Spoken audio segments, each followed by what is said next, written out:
முதல் முறையாக டெல்லி சென்ற நாம் தமிழர் நிர்வாகிகள். டெல்லி போன தடவையே சம்பவம் செஞ்சிருக்காங்க நம்ம நிர்வாகிகள். இதை பத்தி தான் விரிவா பார்க்க போறோம் இன்னைக்கு. வாங்க வீடியோக்குள்ள போலாம்.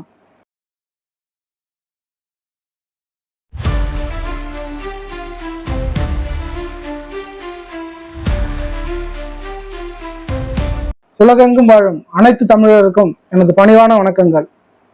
உண்மையை பேசு, அதை உறக்க பேசு. பொய் பேசுவது எந்த அளவுக்கு குற்றமோ அதே போல் உண்மையை பேசாமல் இருப்பதும் குற்றமே.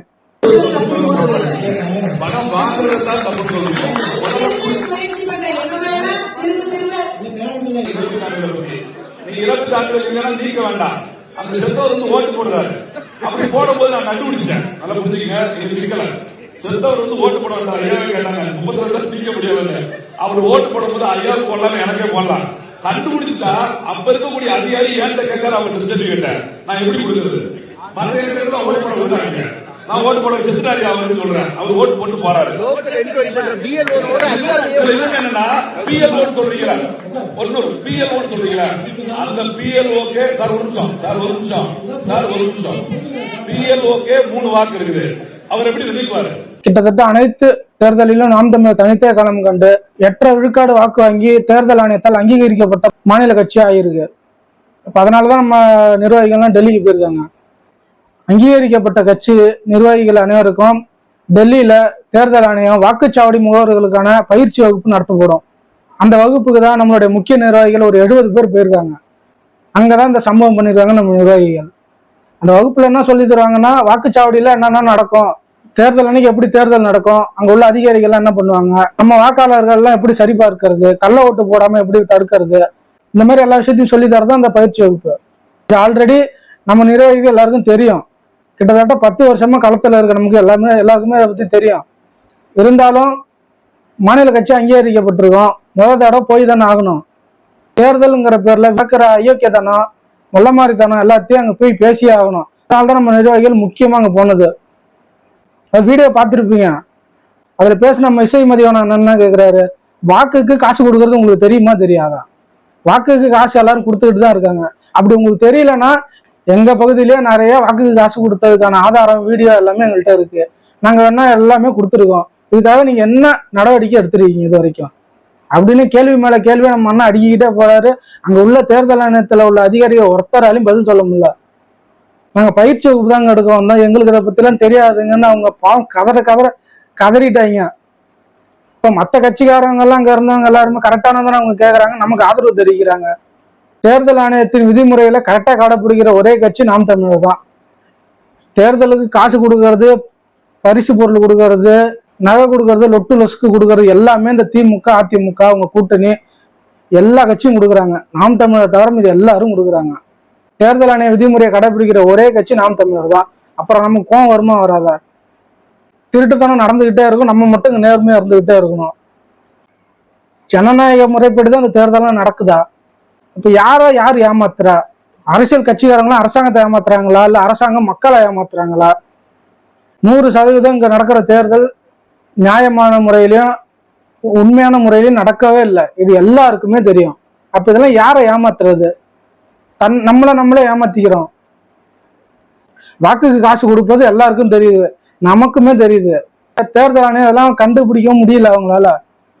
அப்படியே அவங்க ஒரு சில இடத்துல போய் ரொம்ப ப்ரெஷர் பண்ணாங்கன்னா அந்த இடத்துல மட்டும் தேர்தல் தள்ளி வைக்கிறாங்க. வாக்குக்கு பணம் கொடுக்குறான், திருட்டுத்தனம் பண்றான், அவனை அரெஸ்ட் பண்ணுங்க, அவரை தகுதி நீக்கம் பண்ணணும், அவரை தேர்தலில் பங்கேற்க விடக்கூடாது. அப்படி பண்ணாதானே சரியான முறையா இருக்கும். தேர்தலை தள்ளி வச்சா பணம் கொடுத்தவனுக்கு தான் மக்கள் ஓட்டு போடுவாங்க. பணத்தை நம்ம வாங்கிட்டோம், சத்தியம் பண்ணிட்டாங்க, சூடத்துல சத்தியம் பண்ணிட்டாங்க, பிள்ளைங்க மேல சத்தியம் பண்ணிட்டாங்க. அப்படிங்கும்போது மக்கள் வாங்கின காசுக்கு உண்மையா அவங்களுக்கு தான் ஓட்டு போடுவாங்க. இப்போ ஓட்டப்பந்தயத்துல மாற்றுத்திறனாளி ஓடினாதான் சரியான ஓட்டப்பந்தயமா இருக்கும்.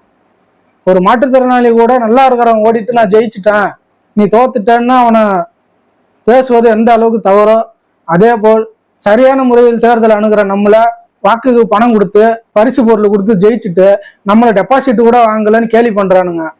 அது இந்த மக்களும் நம்மளை கேலி பண்றாங்க. அதை நினைச்சாதான் ரொம்ப கொடுமையா இருக்கு. கடைசி நடந்த தேர்தலில் 36 லட்சம் வாக்கு நாங்க வாங்கினோம்னா ஓட்டுக்கு 10 ரூபா கொடுக்காம வாங்கின வாக்கு. இது நியாயமாகவும் உண்மையாகவும் வாங்கின வாக்கு. அப்படி எந்த ஒரு கட்சியாவது வாங்கியிருக்குன்னு சொல்லுங்க, சத்தியம் பண்ணி சொல்லுங்க. இல்ல, அப்ப இதெல்லாம் பத்தி தேர்தல் ஆணையத்துல பேசிதானே ஆகணும். அதனாலதான் நம்ம நிர்வாகிகள் அங்க அடிச்சு தவசம் பண்ணியிருக்காங்க தேர்தல் ஆணையத்துல. தேர்தல் ஆணையத்துல நம்ம ஆளுங்க பேசுறது இந்த அளவுக்கு ஃபயரா இருக்குன்னா, பாராளுமன்றத்துல நம்ம ஆளுங்க பேசுனா எப்படி இருக்கும்? நம்ம தென்னம் விஷ்ணு கூட சொல்லியிருந்தாரு, அடுத்த 2026 நம்ம நிர்வாகிகள் ஒரு 50 பேர் உள்ள போனாங்கன்னா இங்க நடக்கிறதே வேற அப்படிங்கிற மாதிரி பேசியிருந்தாரு. என்னை பொறுத்த வரைக்கும் 50 பேர்லாம் வேணாம், 5 பேர் போனாலே போதும். பாராளுமன்றத்துல நாம் தமிழர் நிர்வாகிகள் ஒரு 5 பேர் ஜெயிச்சு போனாங்கன்னா அவங்க பேசுற பேச்சுக்கும் அவங்க கேட்கிற கேள்விக்கும் எதிர்கட்சி இல்ல ஆளுங்கட்சியே வெளிநடப்பு செஞ்சுட்டு வீட்டுக்கு போயிடுவாங்க. அப்படி இருக்கும். கண்டிப்பா 2026 இது நடந்தே தீரும். தமிழ்நாட்டு மக்கள் எல்லாம் எழுதி வச்சிங்க, கண்டிப்பா இது நடக்கும்.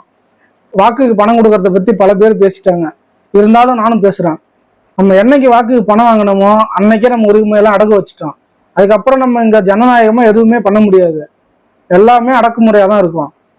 ஒரு 100 கோடி 200 கோடி போட்டு தொழில் பண்றவன் அவன் எப்படி 500 கோடி சம்பாதிக்கலாங்கிறதான் பார்ப்பானே தவிர அவன் மக்களுக்கு நல்லது செய்யணும் சேவை செய்யணும்னு நினைக்க மாட்டான். அதே பிசினஸ் தான் இங்க அரசியலே நடக்குது. அப்படி இருக்கும்போது 100 கோடி செலவு பண்ற ஒரு வேட்பாளர் உங்களுக்கு நல்லதுதான் செய்வாருன்னு எப்படி நம்புறீங்க? அவன் 500 கோடி சம்பாதிக்கிறது தான் அவனோட எண்ணமா இருக்கும். அடுத்த 5 வருஷத்துல நம்ம எப்படி அந்த 100 கோடி எடுக்கலாம் 500 கோடியா சம்பாதிக்கலாங்கிறது அவன் எண்ணம் வருமே தவிர மக்களுக்கு நல்லது செய்வாங்கிற எண்ணம் சத்தியமா வராது. இதெல்லாம் தெரிஞ்சுமே நம்ம அவங்களுக்கு திரும்ப திரும்ப வாக்கு செலுத்துறோங்கிறது ரொம்ப ரொம்ப கொடுமையான விஷயம்.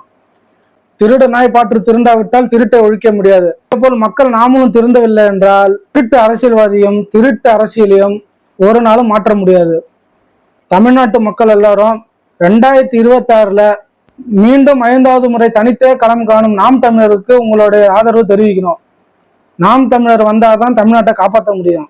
500 கோடி தரேன் 1000 கோடி தரேன்னு பேரம் பேசி அதெல்லாம் உதறி தள்ளிட்டு என் மக்களுக்காகவும் மண்ணுக்காகவும் நான் தனிச்சுதான் நிற்பேன்னு ஒரு மனுஷன் பேசுறாருன்னா அவர் கூட எத்தனை லட்சம் தம்பி தங்கையில் நாங்க நிக்கிறோம்னா சும்மா நிக்கல. நாங்க ஒன்றும் ஒவ்வொரு நாளும் நாங்க கஷ்டப்பட்டு சம்பாதிக்கிற ஒவ்வொரு காசையும் போட்டுதான் இந்த இயக்கத்தை நடத்திக்கிட்டு இருக்கிறோம். இவ்வளவு கஷ்டப்பட்டு இந்த இயக்கத்தை நடத்துற எங்களுடைய ஒரே லட்சியம் என்ன? தமிழ் தேசியம் ஜெயிக்கணும், தமிழ்நாடு சொர்க்க பூமியா மாறணும். பக்கத்து உள்ள மாநிலம் எல்லாம் சொர்க்கமா இருக்கு, என் மாநிலம் மட்டும் இப்படி போயிட்டு இருக்கு. அதை மாத்தியே ஆகணும். தமிழ் தேசிய உணர்வு உள்ள ஒரு மகன் ஆட்சிக்கு வந்தாதான் தமிழ்நாடு காப்பாற்றப்படும். தமிழ் மொழியை காப்பாற்றணும் தமிழ்நாட்டை காப்பாற்றணும்னு சும்மா பேசிட்டு இருக்க கூடாது. தமிழ் மொழியே அழிஞ்சுக்கிட்டு இருக்குது. கிட்டத்தட்ட ஆங்கில வார்த்தை கலக்காம எங்க யாராலையும் பேச முடியல, என்னாலேயே பேச முடியல. அதை நம்ம ஒத்துக்கிட்டு தான் ஆகணும். அப்படி இருக்கும்போது இந்த ஆட்சியாளர்கள்லாம் தமிழ் வாழ்க, எங்கும் தமிழ், எதிலும் தமிழ், வெத்து வார்த்தையே பேசுவாங்க. கிட்டத்தட்ட தமிழ்நாட்டுல தமிழை அழிச்சுட்டாங்க. இதெல்லாமே நமக்கு தெரியுது. இதெல்லாமே தெரிஞ்சு நம்ம கண்டு காணாம போயிட்டு இருக்கிறோம். உங்களுக்கு என்ன பொறுப்பு இல்லாம இருக்கலாம், எங்களுக்கு பொறுப்பு இருக்கு. தமிழ்நாட்டை காப்பாத்தியே தீரணுங்கிற பொறுப்பு இருக்கு. அதனால கட்டாயம் தமிழ்நாட்டை நாங்க காப்பாத்தியே தீருவோம். இன்று மட்டும் இல்லை, உயிர் உள்ளவரை நாம் தமிழர். மீண்டும் இன்னொரு காணொலியை சந்திப்போம். நன்றி.